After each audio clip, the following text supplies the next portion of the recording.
Let's do question number 23 of exercise 9C, that is linear equation in one variable.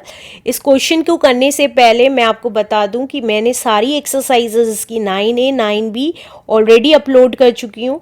आप मेरी ये site जो है www.elearnmaths.in पे भी देख सकते हैं. तो चलिए करते हैं अपना क्वेश्चन नंबर 23. क्वेश्चन नंबर 23 में कह रहा है the length of a rectangular hall is. Rectangular hall की जो लेंथ है वो 5 metre more than its breadth है. ब्रेथ से 5 मीटर बड़ी है. अगर ब्रेथ 2 मीटर की है तो उसमें 5 मीटर जोड़ देंगे तो 7 मीटर की हमारी लेंथ हो जाएगी, राइट. अब वो लेकिन ब्रेथ हमें यहाँ दी हुई नहीं है. अब कह रहा है if the perimeter of the hall is 74 metre.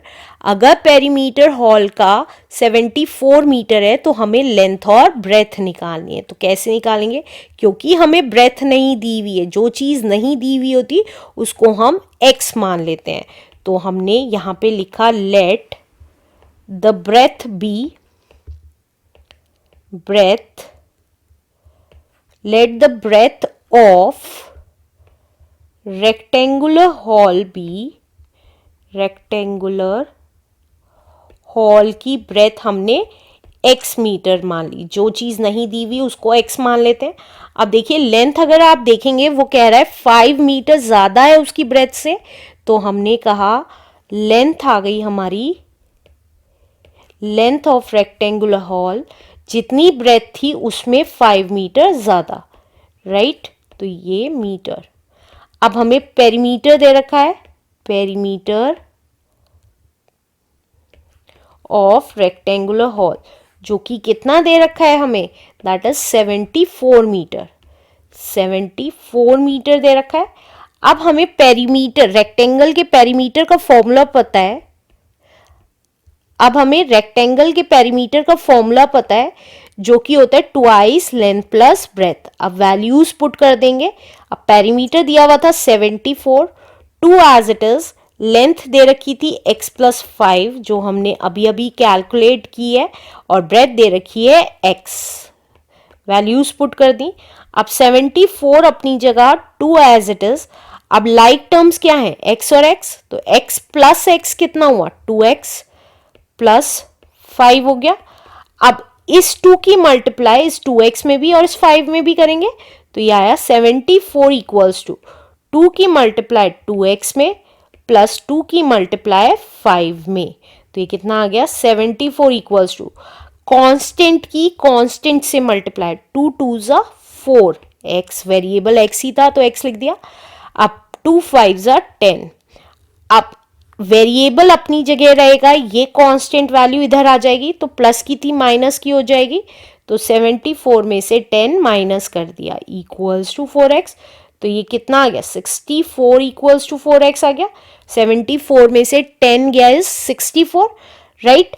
अब इसे 64 इक्वल्स टू 4x लिखें या 4x इक्वल्स टू 64 लिखें, बात एक ही है. तो x की वैल्यू निकल जाएगी. x कितना आ गया, 64 एज इट इज, और 4 नीचे डिवाइड में आ जाएगा क्योंकि x के साथ मल्टीप्लाई में था लेफ्ट साइड पे.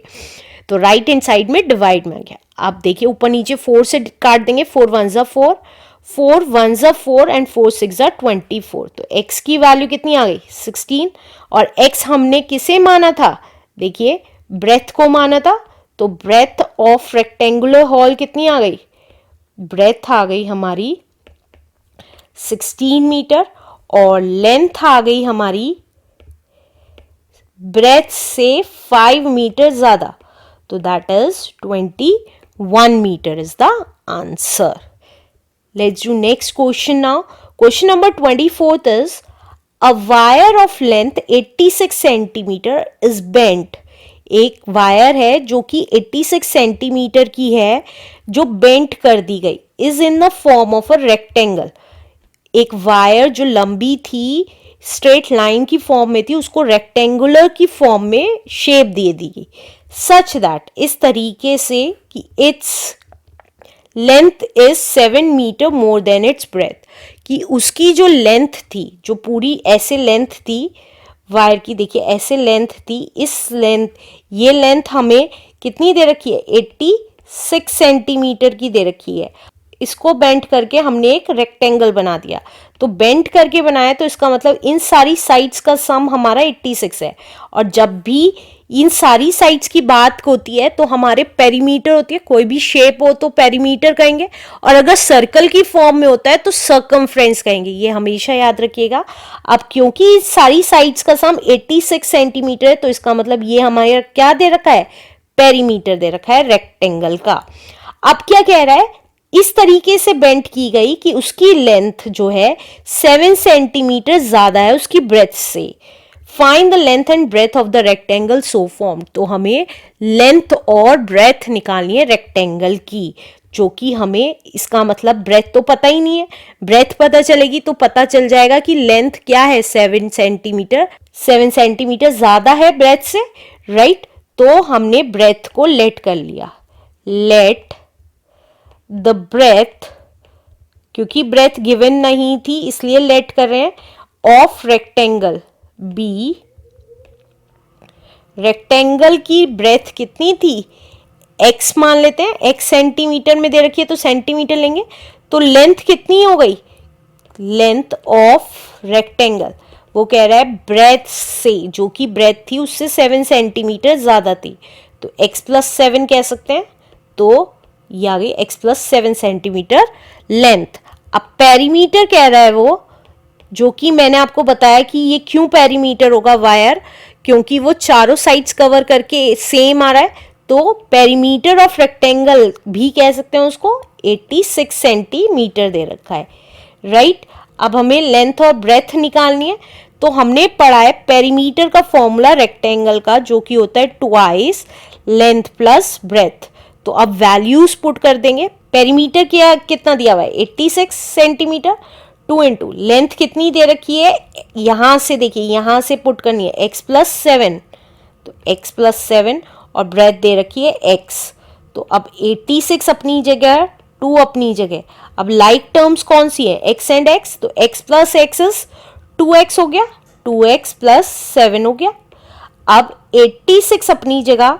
अब इस 2 की मल्टीप्लाइज 2x में भी और इस 2 की मल्टीप्लाइज 7 में भी, तो 2 इंटू 2x प्लस 2 इंटू 7, तो ये कितना आ गया 86 इक्वल्स टू, कांस्टेंट की कांस्टेंट में मल्टीप्लाई हुई तो 2 2 ज़ा 4 और x as it is, plus 2 7 ज़ा 14। अब 14 उधर चला जाएगा क्योंकि कांस्टेंट वैल्यू एक साइड होती है, तो 14 दूसरी साइड गया तो माइनस का हो जाएगा। तो 86 में से माइनस हुआ 14 इज इक्वल्स टू 4x। तो 86 में से 14 गया इज 6 में से 4 गया इज 2, 8 में से 1 गया 7 इक्वल्स टू 4x। और इसको क्या लिख सकते हैं, 4x इक्वल्स टू 72 भी लिख सकते हैं। तो x कितना आ जाएगा हमारा, x इक्वल्स टू 72 अपॉन में आ गया 4। अब देखिए 4 1 ज़ा 4, 4 1 ज़ा 4, 4 8 ज़ा 32, तो x कितना आ गया 18 आ गया।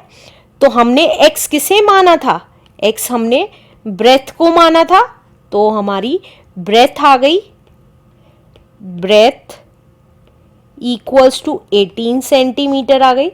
और लेंथ कितनी आ जाएगी, देखिए लेंथ कितनी मानी थी हमने, लेंथ मानी थी x प्लस 7, तो 18 प्लस 7 हो गई, which is 25 centimetre is the answer.